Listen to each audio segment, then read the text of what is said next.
Hi, my name is Heather Poole, and today I'm going to be talking about my practicum problem, which is on airport land use regulation. And the airport that I looked at was Virginia Tech Montgomery Executive Airport. It sits on 255 acres, and it was built in 1929. The current runway length is 4,450 feet, and currently they're going through an expansion project where it's going to end up being 5,550 feet. So my project is basically looking at the legislation that's going to be applied to this airport for the future. So this is kind of a confusing map. We're actually going to zoom into the airport, but just as a preface, this is the town of Blacksburg current zoning map. So when we zoom in, you can kind of see the runway there.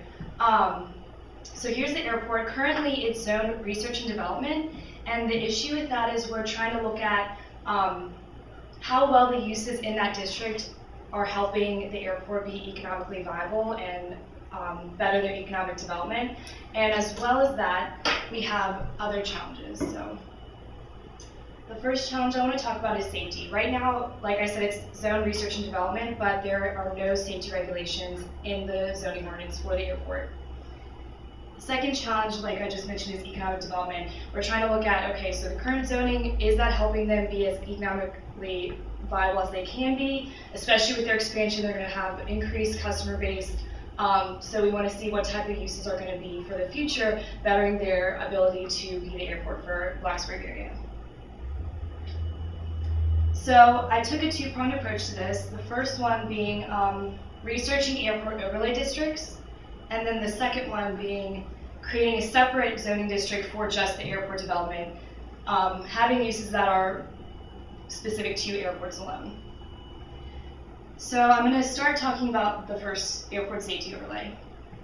So you're probably wondering why there's a picture of Lane Stadium on the screen. This does relate to the airport in some way.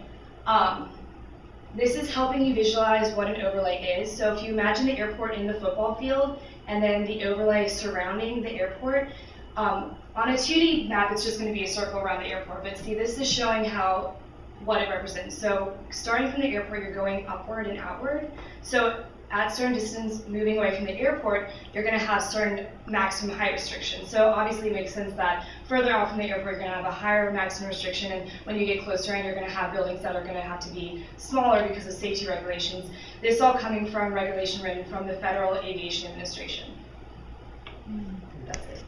And then I will continue with the rest of my